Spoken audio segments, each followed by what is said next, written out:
Tentando garantir o sigilo do voto, o Tribunal Superior Eleitoral proibiu que eleitores levem seus celulares e outros aparelhos para a cabine de votação. Além de ser impedido de votar, o cidadão ainda corre o risco de ser preso, determinou a corte. Mais cedo, o presidente Jair Bolsonaro criticou a medida e chamou de abuso. E para falar sobre essa nova norma do TSE, nós vamos conversar agora com José Carlos Mascari Bonilha, procurador de Justiça, membro do Conselho Superior do Ministério Público de São Paulo. Procurador, boa noite, obrigado pela entrevista, pela presença aqui no programa. Muito boa noite, eu é que agradeço a Jovem Pan pela oportunidade. Qual a análise do senhor, procurador, sobre essa decisão do TSE?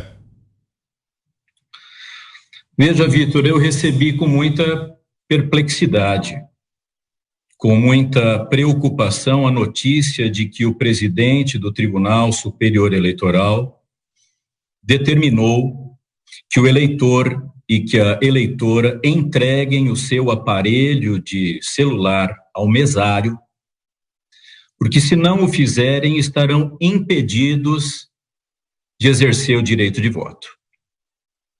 Num regime democrático, o voto é absolutamente essencial, é fundamental. A democracia se exercita por intermédio do voto. Somente em hipóteses excepcionalíssimas é que se impede o eleitor e a eleitora de votarem. A Constituição da República não outorga mandato ao Tribunal Superior Eleitoral para legislar sobre essa matéria. Até porque não há nenhuma proporcionalidade, nenhuma correspondência entre o comportamento e a pena, a punição, o castigo. Vale dizer, o comportamento é não entregar o celular. A pena para esse comportamento é a perda do direito político. Isso é absolutamente irrazoável. Isso não encontra nenhum fundamento na Constituição da República. Não há correspondência, não há nenhuma proporcionalidade e adequação entre o comportamento e a consequência, que é a punição, que foi determinada pelo presidente do Tribunal Superior Eleitoral. Isso é, na minha avaliação, uma medida absolutamente autoritária, que não encontra base constitucional, que não encontra base legal e não pode, em absoluto, ser aceita. Para você que chega agora aqui aos Pingos nos Is, estamos ouvindo o procurador José Carlos Bonilha, Mascari Bonilha, pergunta agora de Augusto Nunes. Doutor Bonilha, o que acontece a um juiz ou promotor que se recusar a cumprir essa ordem ilegal? Porque é o juiz eleitoral que pode determinar a prisão, né? O que acontece? Veja, ordens manifestamente ilegais não devem e não podem ser cumpridas. O presidente do TSE, ao regulamentar a eleição dessa forma, extrapola todos os limites constitucionais. Portanto, adota uma medida que não é razoável e que não tem fundamento jurídico. Portanto, não tem base o cumprimento dessa medida. Ela é absolutamente, na minha avaliação, ilegal e não deve ser obedecida, não deve ser cumprida. O voto é consagrado pela Constituição da República. Aliás, no Brasil, o voto é obrigatório para todos aqueles que têm mais de 18 anos. Não pode a presidência de uma corte, ainda que superior eleitoral, não pode a presidência estabelecer uma medida que equivale à perda do direito político. A perda do direito político existe em algumas situações, como eu disse, excepcionais, previamente estabelecidas por lei. E quem legisla no território nacional é o Congresso Nacional, a Câmara dos Deputados e o Senado da República. Portanto, não há previsão legal desse comportamento de, não entregando o celular, eu perco o meu direito de exercer o voto. Não há essa possibilidade. Pergunta agora de José Maria Trindade. Pois não, muito boa noite, doutor Mascari. Olha, uma vez aqui nós comentamos sobre a Justiça Eleitoral, que executa, organiza, recebe julgamentos e depois decide sobre as eleições. Ou seja, é muito hipertrofiado, né? E legisla. É o único tribunal que pode, né, legalmente legislar. De que forma? Através de memorandos, né? Através de portarias, né?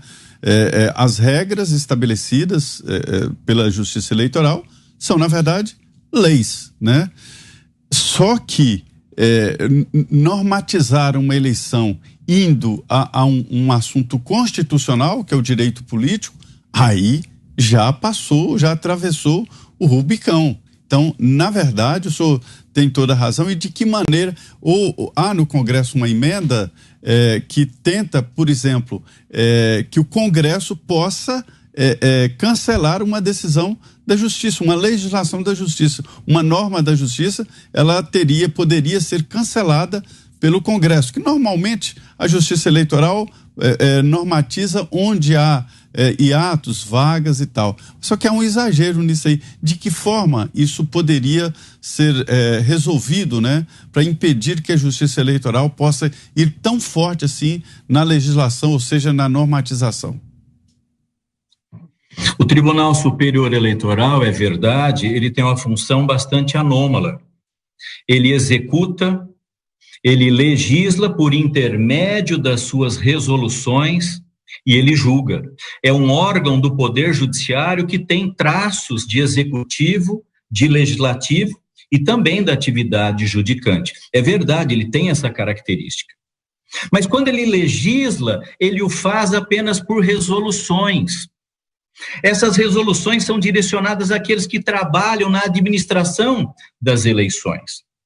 O Tribunal Superior Eleitoral não tem competência para definir um comportamento ilícito, um comportamento delitivo, que sujeite o seu infrator à perda do direito político ou até a uma pena privativa de liberdade.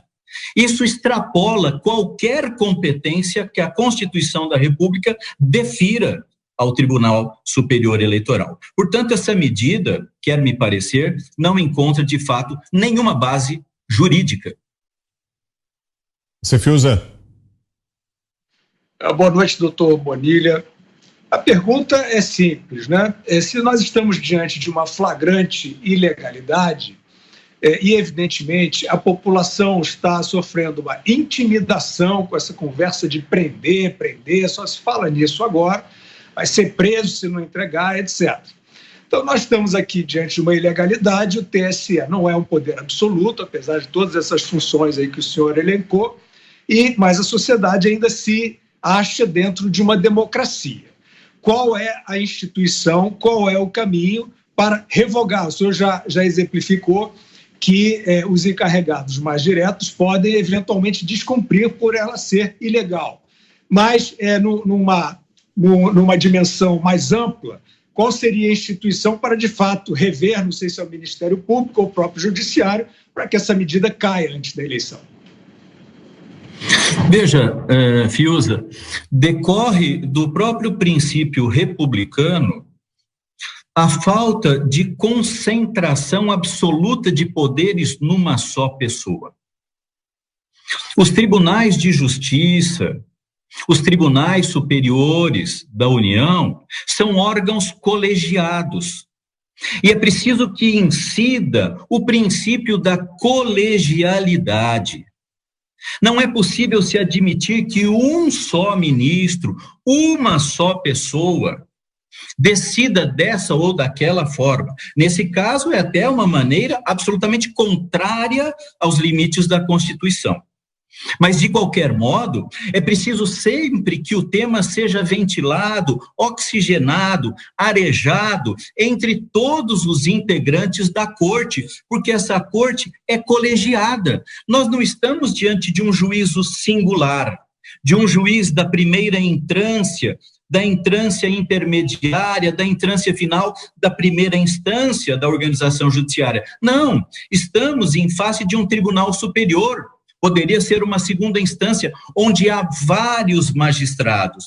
E, portanto, as deliberações são fruto de uma prévia oxigenação, de um diálogo, de um tempero, de um sopesamento por parte de todos que integram a Câmara, a turma ou aquela corte. Portanto, em primeiro lugar, é preciso que se estabeleça a noção clara do princípio da colegialidade, afastando-se a concentração de poderes numa só pessoa. Agora, o Brasil também, por conta da sua Constituição, é dotado de algumas instituições públicas que devem ser chamadas para fazer valer a legalidade. E o Ministério Público é uma delas. Não é a única, mas é uma das principais. Cabe, sim, a essa instituição permanente e essencial à função jurisdicional do Estado marcar a sua posição para fazer valer o princípio da legalidade, da constitucionalidade, ainda que o Ministério Público tenha que se insurgir em face de uma alta autoridade do judiciário brasileiro.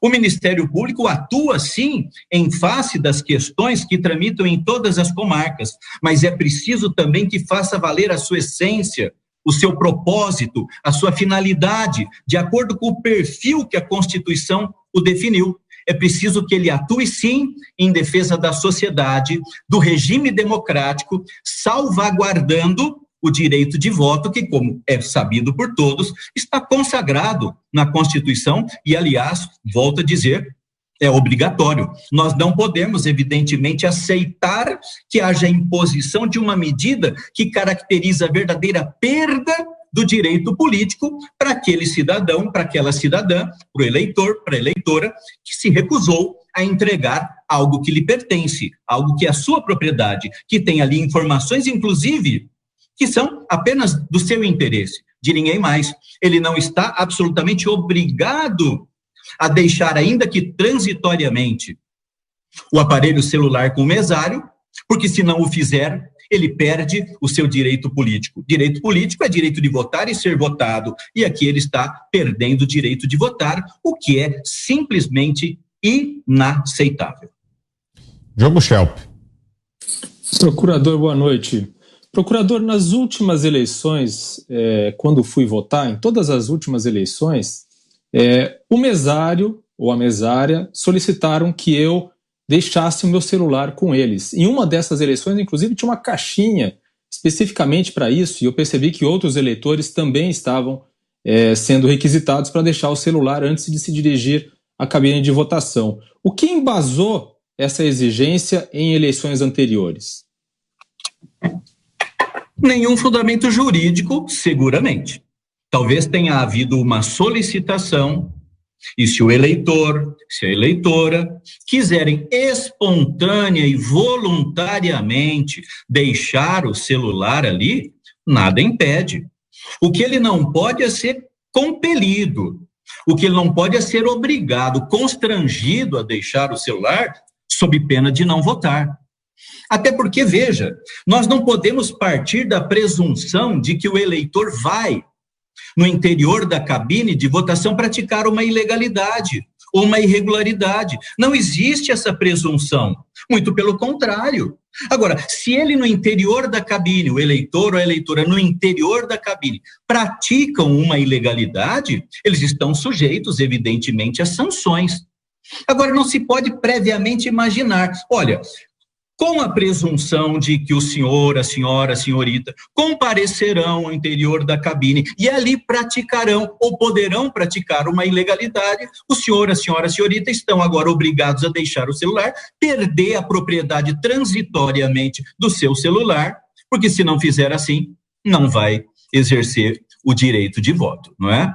Então, se houve no passado, e muitos talvez tenham essa experiência, né? Se houve no passado situações em que o mesário solicitou a entrega do celular e o seu proprietário, a sua proprietária falaram, ok, deixa aqui o celular, nem vou para a minha sessão eleitoral com o celular, isso é de cada um. Não tem problema nenhum. Eu posso me dirigir à minha sessão sem levar o celular, deixar no carro, deixar na minha casa. Eu posso ir e entregar o celular ao mesário, também posso. Não estou impedido. Agora, o que há, sim, severo impedimento é de me constranger a ponto de, se não entregar o celular, simplesmente não voto. O voto, volto a dizer, é da essência do regime democrático. Todos nós devemos zelar pela observância dos princípios republicanos e democráticos. E volto a dizer aqui mais uma vez que o Ministério Público tem papel determinante, sim, numa situação como essa, porque deve ser a voz da sociedade em face, inclusive, do abuso de um poder praticado por uma autoridade como Sua Excelência, o presidente do Tribunal Superior Eleitoral. Nosso tempo está quase esgotado. Vamos à última pergunta, rapidamente, aqui do Roberto Mota. Doutor, boa noite. O senhor já explicou claramente o aspecto jurídico, né, o impacto na democracia, no exercício do direito do voto. Eu queria fazer uma pergunta prática. Chega no dia da eleição, a pessoa lá vai votar. Aí o mesário diz, tem que deixar o celular. Aí a pessoa diz, eu não estou com o celular. O que o mesário vai fazer? Ele vai revistar a pessoa, né? Isso aí tem um potencial de gerar uma confusão, de parar uma sessão eleitoral num bate-boca, numa discussão. O que o senhor acha disso? Veja como de uma ilegalidade podem decorrer diversas outras ilegalidades, né? Pode ter uma ilegalidade mãe, uma ilegalidade matriz, e dela advenham várias outras ilegalidades. Eu espero que haja sobriedade, que haja serenidade do colegiado, do conjunto de magistrados que hoje compõem o Tribunal Superior Eleitoral, e que dessa sobriedade, dessa reflexão, surja uma revisão dessa medida autoritária, inconstitucional e, evidentemente, ilegal, e que todos nós possamos ter tranquilidade, um ambiente pacífico, para que venha o dia da eleição e todos acorram às suas sessões eleitorais e exerçam o direito de voto com absoluta liberdade. Eu espero que esse episódio seja superado, porque se espera, ainda mais no momento, nos dias que correm, no momento que vivemos, se espera de um magistrado moderação, equilíbrio, sensibilidade, porque é função também do magistrado contribuir para a pacificação social. Não se pode nem imaginar a adoção de medidas polêmicas que fossem. Essa nem me parece polêmica. Essa, a mim, me parece extremamente inconstitucional. Mas ainda que assim não fosse, ainda que fosse menos grave, inconstitucionalidade é gravíssimo, ainda que fosse menos grave, que fosse uma medida polêmica, não se espera do presidente do Tribunal Superior Eleitoral a adoção de uma medida polêmica, porque é seu dever passar tranquilidade, equilíbrio, moderação para toda a população, em especial quando se está às vésperas de um momento tão cívico, tão relevante para a história de uma nação, como é a eleição para a presidência da República. Muito bem, ouvimos aqui o procurador José Carlos Mascari Bonilha. Obrigado mais uma vez, doutor, pela entrevista. Bom final de semana, até uma próxima. Eu que agradeço, até uma próxima, boa noite. Boa noite.